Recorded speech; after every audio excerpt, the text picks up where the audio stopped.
ಬೌದ್ಧ ಧರ್ಮದ ಅಡಿಯಲ್ಲಿ ಕೆಲಸ ಮಾಡ್ತಾ ಇದ್ದು. ಸರಿ, ಇವಾಗ ನಿಮ್ ಪ್ರಕಾರ ಒಂದ್ ನಿಮಿಷ ಹೈಜಾಕ್ ಮಾಡಿರೋದು.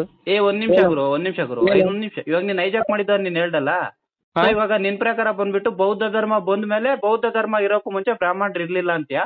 ಯಾರು ಬೌದ್ಧ ಧರ್ಮ ಬರೋಕ್ಕೂ ಮುಂಚೆ ಬ್ರಾಹ್ಮಣರು ಇರ್ಲಿಲ್ಲ ಅಂತ್ಯಾ? ಬ್ರಾಹ್ಮಣರೇ ಇರ್ಲಿಲ್ಲ ಅಂತ್ಯಾ ಇವಾಗ ಭಾರತದಲ್ಲಿ? ಹೌದು. ಹೌದಾ, ಪಕ್ಕನಾ? ಹಾ, ಪಕ್ಕ. ಬೌದ್ಧ ಧರ್ಮದ ಬಗ್ಗೆ ಅಥವಾ ಬೌದ್ಧನ ಬಗ್ಗೆ ಇತಿಹಾಸ ಗೊತ್ತಿದೆಯಾ ನಿನಗೆ? ಒಂದ್ ನಿಮಿಷ ಕೇಳು. ಒಂದ್ ನಿಮಿಷ. ಬುದ್ಧನ ಇತಿಹಾಸ ಗೊತ್ತಿದೆಯಾ ನಿಂಗೆ? ಹಾ, ಗೊತ್ತಿದೆ. ಸೂಪರ್.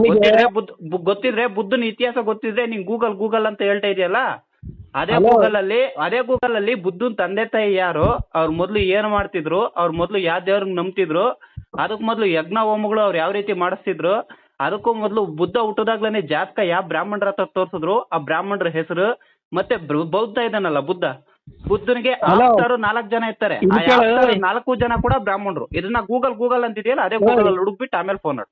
ಇಲ್ಲಿ ಕೇಳು, ಗೂಗಲ್ ಅಲ್ಲೇ ನೀನ್ ತೆಗೆದು ನೋಡಿ ಈಗ ಅವನ್ನೆಲ್ಲವ. ನಾ ಅದನ್ನೇ ಹೇಳ್ತೀನಿ ಮರೆ, ನೀನೇ ಪುಸ್ತಕಗಳು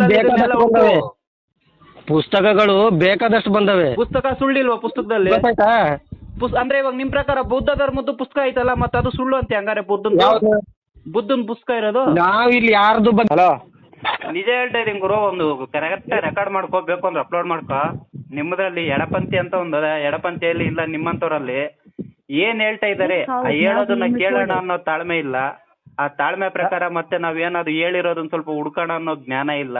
ಅಲ್ಲೋ, ನಮ್ಗದ್ರಿಂದ ಏನ್ ಆಗ್ಬೇಕಾಗಿದ್ದಿಲ್ಲ. ನೀವು ಹುಡ್ಕೋ ಅವಶ್ಯಕತೆನೇ ಇಲ್ಲ ನಿಮ್ಗೆ. ಯಾಕೆ ನೀವು ಹುಡ್ಕಲ್ಲ? ಅಂದ್ರೆ ನಿಮ್ಗೆ ಯಾವನೇನೋ ಬಂದ್ ಏನೇನೈತಾನೋ ಅದನ್ನೇ ನೀವು ಬ್ಲೈಂಡ್ ಆಗಿ ಒಪ್ಪು ಬಿಡ್ತೀರಾ. ಬ್ಲೈಂಡ್ ಆಗಿ ಒಪ್ಪೋದೇ ನಿಮ್ ಬುದ್ಧಿ. ಅಟ್ಲೀಸ್ಟ್ ಅವ್ನು ಏನ್ ಹೇಳ್ತಾ ಇದ್ದಾನೆ, ಅವ್ನು ಹೇಳ್ತಾ ಇರೋದು ಎಷ್ಟು ಸರಿ ಇದೆ, ಎಷ್ಟು ತಪ್ಪು ಇದೆ ಅನ್ನೋ ವಿಚಾರ ನಿಮ್ಮ ಅಪ್ಪನಿಗೆ ಹೋಗಿ ಹೇಳಿ. ಏನ ಈಗ ಈ ಬರಲ್ಲ ಮಗ ನಿಮ್ಗೆ, ಇದು ನಿಮ್ಮ ಅಪ್ಪನಿಗೆ ಹೇಳಿ ಇಂಥವೆಲ್ಲ ಇಷ್ಟೇ ನಿಮ್ ಬಾಳು. ನಿಮ್ಗೆ